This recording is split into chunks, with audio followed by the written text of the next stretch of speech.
Hey guys, this is Susan with Pack Leader Dog Training. I'm here with the lovely Rachel Kohler with Rachel Kohler Dog Training.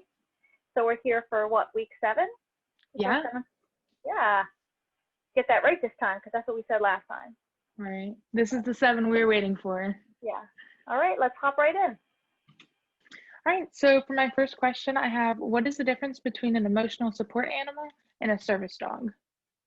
So a service dog provides a specific service to meet that person's needs, whether it be a seeing eye dog. They also have dogs that will perform tasks for you. So if you're in like a wheelchair, you might be able to have your dog pick up your keys or your wallet if you drop them, open doors, that kind of thing. Whereas an emotional support animal, any animal can qualify for that. And they're just there for the human to help support their emotional needs, if that makes sense. So they aren't there to perform tasks and duties. They're there just to be emotional support for that human. Right. Yeah, explained it perfectly well. That's your take on it as well? Yes, I think the big thing is just service dogs, they actually they perform a task, something that they were trained to do, whereas an emotional support animal, their task is just being there and being cute. They didn't need to train them for that. Right. Yeah. All right. Question number 2. Can I use an e-collar to just stop my dog from barking, or do I have to do obedience training too? So it's funny because I'm thinking I probably would have answered this question so many different ways depending on where I'm at in my training journey and my with everything that I'm learning.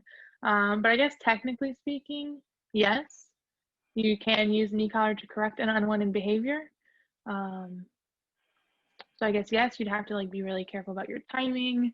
You'd have to I guess train marker words, I guess, if your timing is not going to be there.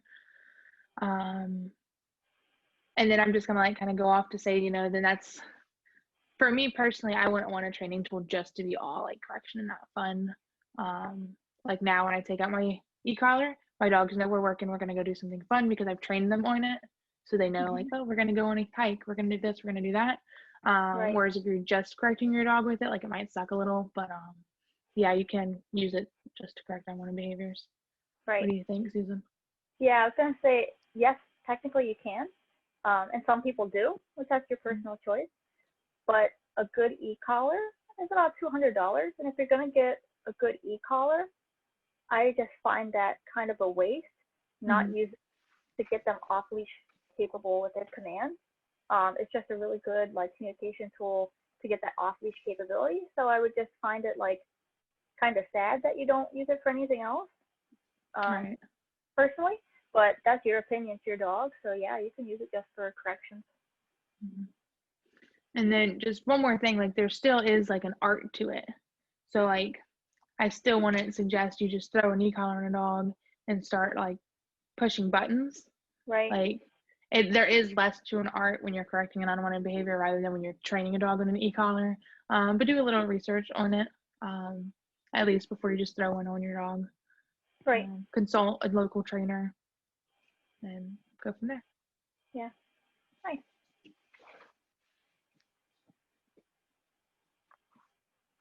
All right. My 2-year-old German Shepherd knows sit, down, and a few other commands. I've never taught him break or free like I've heard y'all use. Why do y'all say that, and should I teach my dog that? So we use break to end the command. So with your dog, you've probably taught them sit, and that means the dog has to sit, but now they can get out of it whenever they want. Same goes for down. So your dog can down, but if they want to stand right back up, they can. There's no consequence or anything like that. So most, if not all of our commands have a built-in stay, which means if I tell my dog to sit, they should sit there until I say break. So break just means, hey, this command's over. You're free to do whatever you want. So it's a personal choice. I love that our commands have a built-in stay, just because it gives me more freedom with my dog, so I can tell them to down, or in my case, lay. So my down and lay commands are different. So if I tell my dog to lay, they're going to be in that position until I'm ready to get up. So now I don't have to constantly be looking at them, telling them lay every 5 seconds. they'll just do it. But personal choice. Yeah, I really liked this question because, before I got into dog training, I never heard of a release command or a release word. It was always just sit, here's a treat, good job, get up whenever. I'd say Yep. stay, and like the dog would stay, and then I guess they would just get up when I stopped paying attention. So I now see a lot of owners will like tell their dog sit or down and then just like walk the dog out of the command or something, or like walk away and the dog breaks command. So that's a really good question because I think that's something that like on the owner, like for owner perspective, is like not really known a lot. Yeah. And then not to go on a rant, just a little funny story. I was really big into photography before I started training. So I'd often like have my dog in the backyard and tell him to down. I'd take a step back and I'd take a picture and you'd hear the like shutter and that would release him. Oh. So when I actually started training, I went out there and like he had a like solid down. He wouldn't get up until I told him his word is free. So when I went out there after training him, like, I don't know, a few months later or whatever, he heard the shutter and he was like, do I get up? Do I not get up? Because he was conditioned to think that was his release word. That's so cool. But yeah, release words are really important because it's so your dog knows like, this is the end of the command. I can like get up now.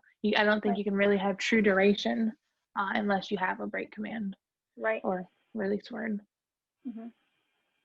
Yeah. All right. Next question. My husband likes that our golden retriever jumps on him, but I don't want him doing that to everyone. Am I able to teach him the difference? So, I love when you ask me questions and I have like so many thoughts. Right? So there's like just so many. Where do I begin? Okay, so my first one I will say is think of it from the dog's perspective. That's not super fair because the way to teach a dog not to jump, or the way I believe to teach a dog not to jump, is to correct them for jumping. So if I go jump on this person and it's fine and they love me and I get a lot of pets, that's great. But then jump on this person and I get corrected for it. What the heck? Because that's what I do over there all the time. So technically I don't think it's really fair. But that being said, you could teach your dog to jump up on command so you can be like up or hug me or whatever you want it to be, and teach your dog to do it on command. That would, I think, be the fairest way to go about it. But again, I have known dogs, a lot in my case, it could be a relationship thing. So if it's just you don't want dogs to jump on you, but you're fine if they jump on your husband and anyone else, then yeah, they'll learn, okay, I can't jump on mom. But when a stranger walks in, they're probably going to jump on them. The dogs I train and the family dogs, I know they don't jump on me because I don't like it. And they know that I don't like it. So they know that relationship's there. But it's just not fair when some people allow it and some don't. Right. Yeah, that's what I just did for the pit bull Nash that I'm training. They wanted him to be able to jump on like the husband or the one neighbor likes it, but she doesn't want him jumping on anybody at any time. So I told her to do it as like a command. So they say up, and then he's allowed to jump. But if he jumps, if he's not told to, then he does get corrected. So question for you, just because I've never like actually trained a dog like up. If you like say up or whatever and he doesn't jump, you would just like pet on him, love him on the ground? Or is that not a case for him and he'll just jump up anyways? He'll just jump up. Yeah, unfortunately, like he just does it. Right. But to have it be a true command, you'd have to follow through, like for him to listen. So I probably food lure him up, actually. You know what I mean? So that way he knows up actually means to come up and not just like. Come up. Right. So I would treat it like a command. Nice. I was just curious because I've never done that, so that's cool. Yeah, yeah. No, he's really good. He just comes right up. Nice. That's cute. Yeah. All right. Let's see. What are we on? Oh, 5. I took my dog to the pet store and several people tried to pet her. She seemed okay with it, but I don't think she really liked it. Should I just leave her at home next time? that's up to you and your comfort level on talking to other people.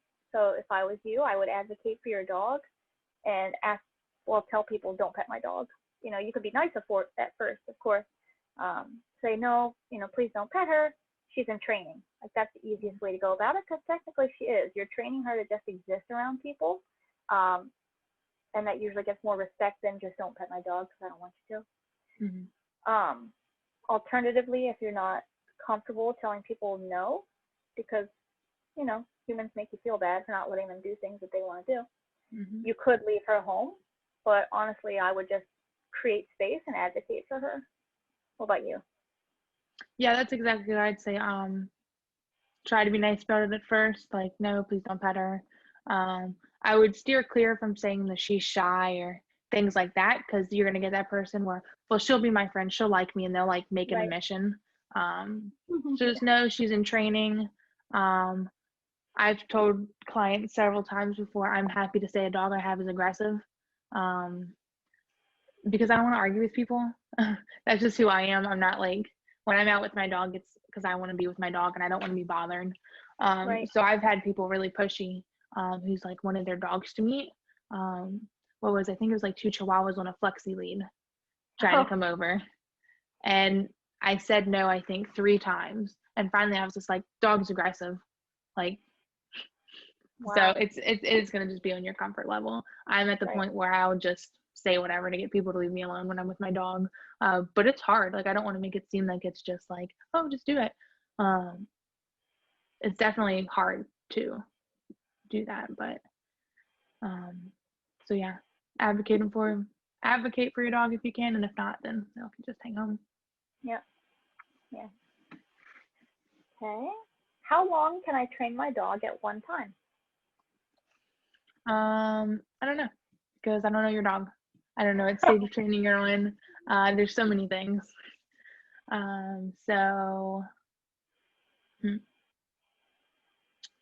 It's gonna depend. It's just gonna depend so much on your dog. So if your dog is like engaged in training and you're both having fun and they're learning, then cool. I'm really bad at like estimating time, so I don't know. Yeah. You're gonna get to a point where you're gonna know your dog. You're gonna get to a point where you're like, this is it. This is like, when a toddler is like ready for nap time and they're like really kind of cranky and tired and they're just done for the day. Once you like know your dog or the dog you're working with, you're gonna know, okay, they're done. And as a trainer, as your dog's owner, you're gonna know before it gets to that point, and you're gonna end it before it gets there. I don't know, Susan. Can you answer this question better for me? I'm not good with time. Maybe like 20 minutes to an hour, depending on the dog.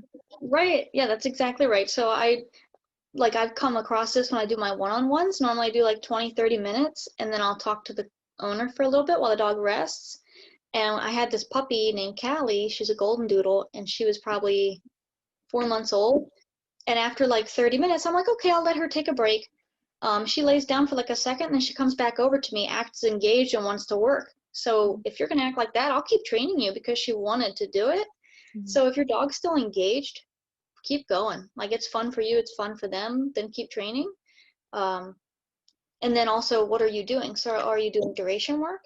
Because that's technically training too. Right. So you work with the dog until they're tired or almost tired, and then I'll put them in place.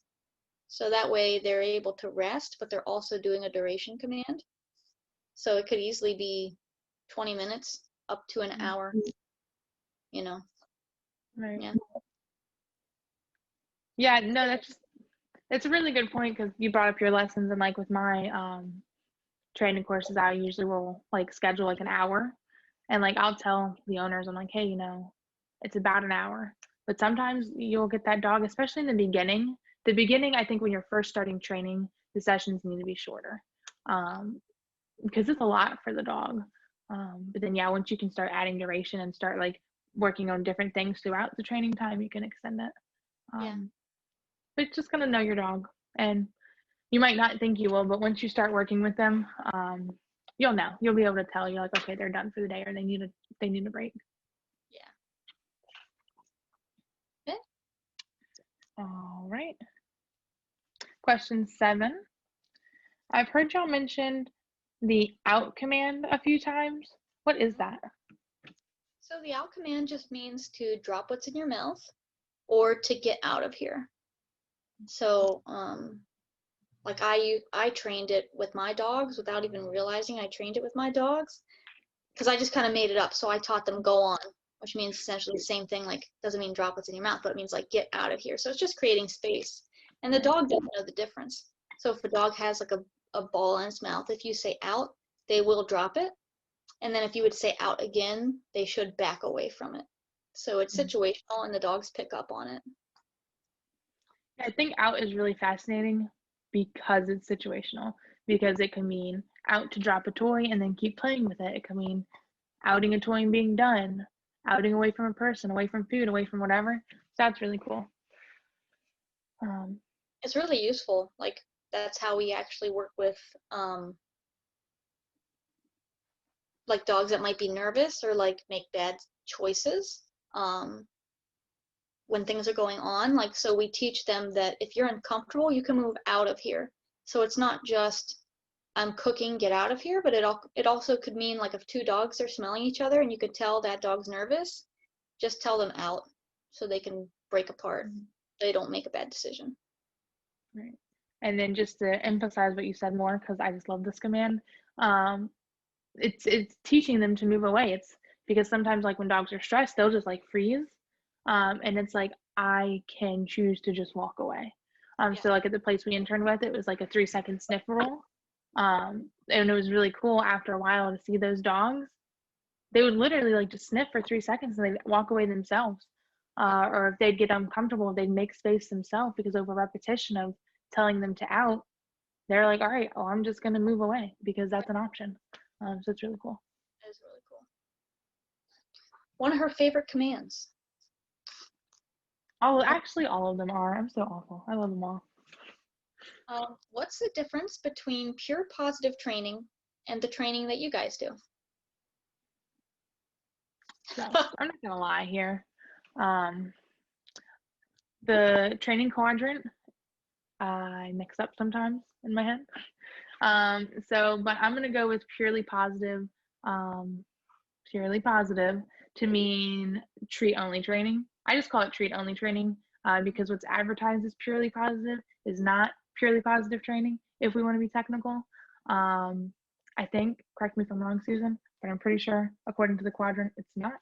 Yeah, it's actually fascinating because it's false advertisement, but it's good advertisement that no one realizes that that's actually a lie in the itself, or in the name of the training itself. That's not true. Right. Because in the training quadrant, and I can go into this if we want, but in a second, positive does not mean good and happy. It means to add, but whatever. So the difference is between, well, I'm going to call it, for this sake of this question, treat only training. So that's what I call it. That's just rewarding. That's giving the dog treats. That's great. I do a lot of that in the beginning. So for the treat only training, the purely positive, I'm going to lure you into a sit, click, give you a treat, good job. That's it. They do their way of adding durations and things that they do as trainers who use that method of training, which is all fine and dandy. I start with that, and then I'll add in prong collar and e-collar corrections. So I add in ways to tell the dog no, because I want to say, yes, what you're doing is correct, but I also want to be able to communicate with my dog and say, no, that's not what I'm asking you to do right now. So I start treat only training. I start to teach my dog this way, and then I want to hold them accountable for their actions. Because when I'm out on a walk with my dog and there's a squirrel on the other side of the road and I have a crappy little milk bone treat in my hand, what are they going to care about more? So I want to be able to like correct them if I have to. Right. Did that kind of answer it? Like, I don't know. I could like rant for so long, but I don't know if I'm even like staying on topic. Yeah. So the pure positive, or how they advertise pure positive, is they just pretty much only do what the dog wants to do. They're not forcing or correcting the dog in any way. So they do use lots and lots of food, and no corrections is what they're supposed to not do. Yeah. But we'll get into that. Yeah. And like for me, I try really, to be open with all training, because there's thousands of different ways to train your dog. So if what you're doing works, go for it. If it makes you happy, if your dog's happy, whatever, that's great. But I always just kind of view like the purely positive treat only training, like in my head, like I view that as my step one. Right. And then I continue. So I feel like, and not bashing anyone, again, do what makes you happy. Like it feels so weird to me to watch that, because I'm like, this is great. But you can go so much further with it. You can like take it to so many different levels, but Only a piece of our training. right. I use the whole quadrant for the most part. Yeah. For the most part, yeah. But okay. I won't talk about the quadrant right now. It confuses me sometimes, I'm not gonna lie. Okay. So here's a fun one. What are y'all's opinions on agility training? Oh, okay. Agility training, I love it. It's so much fun. It's fun for me, it's fun for the dog. That is all pretty much positive training, right? So the dog doesn't correct for anything. It's just heavy rewards when you perform the task that I want you to do. I loved it because when we were at the place that we interned at, we worked with this really, really aggressive dog. And when he was rehabbed to the point where we could work with him, I was able to do agility with him. And when I would take him into that room, he knew I only took him into that room to do agility. He never got corrected in there. So when we got in there, he was just happy and jumping and just excited to work. And it was just so cool to see that this dog that used to actively want to kill people is just taking food from my hand and running with me and like going through the course. So I love it. Not every dog wants to do it, just like, you know, running is really great, but not every human wants to do that, right? So don't force, I wouldn't want to force a dog that just doesn't seem interested in it. But if your dog wants to do it and you love it, do it. Yeah, you pretty much touched on like everything I wanted to say. Oh, good. No, and I think I'm in your head. No, I think it's funny that this question was right after the purely positive one, because we're for that. Like as balanced trainers, we love to reward the dogs and do fun stuff with them, and that's like what agility is. So and it's great confidence builder. I did just want to throw that in there also, for dogs who want to do it. Now a dog who needs confidence might not want to do it at first, but find the line. Like parent's dog Blue, he doesn't care. He wants to sit on the couch and he wants to bark at the UPS truck. That's what he wants to do. Gaia loves it.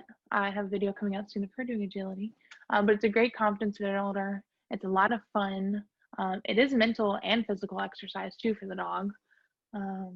So if you have a dog who's like interested in it at all, go for it. And it doesn't have to be like anything fancy. Like with me and Gaia in the video I'm gonna post soon, I think I have one there a couple times. Like I'm not a professional agility trainer. Like this is just for fun. It's really cool though. I like it. Yeah. Wow. Okay. Ooh, my last question. Oh goodness. Can you fix food aggression? Can I fix food aggression? No. So I'm not gonna ever guarantee to me personally, Susan, you answer differently. For something like that, I'm not in the point where I'm ever gonna guarantee that I'm gonna fix something. I have tools and tricks and things that I can do to work on that behavior. But I can't, without having met the dog, I'm not going to say that I can fix this. I have protocols in place and things that I can do with it and tools that I can give the owners. And we can certainly work on it, but I'm not going to sit here and say that, yes, I can fix food aggression with any dog. Right.